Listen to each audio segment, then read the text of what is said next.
Top influential leaders to model from. Everyone has their own unique leadership style, and in order to be the best leader that you can be, you need to find your own rather than trying to force yourself into a particular mold. But although this is true, it's also true that you can stand to learn an awful lot by paying close attention to other successful leaders from different industries, from history, even from fiction. In this presentation, we'll take a look at some great leaders to learn from. Adapt these lessons into your own leadership style. Steve Jobs. Steve Jobs was not a perfect leader by any stretch. He reportedly got angry and would alienate those he worked with, eventually leading to a coup.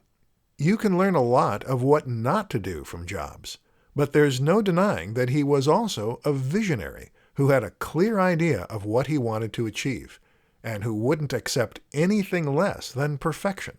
He had novel ideas, and he got the best from those who worked with him.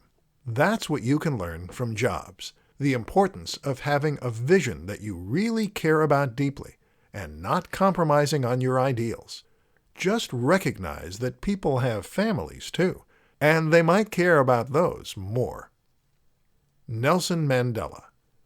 Certainly one of history's greatest leaders, and a man who managed to change the course of history.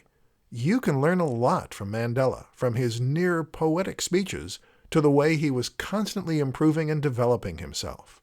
Mandela believed strongly in education, and actually attended 6 higher education institutes himself. Stop learning, and you stop growing.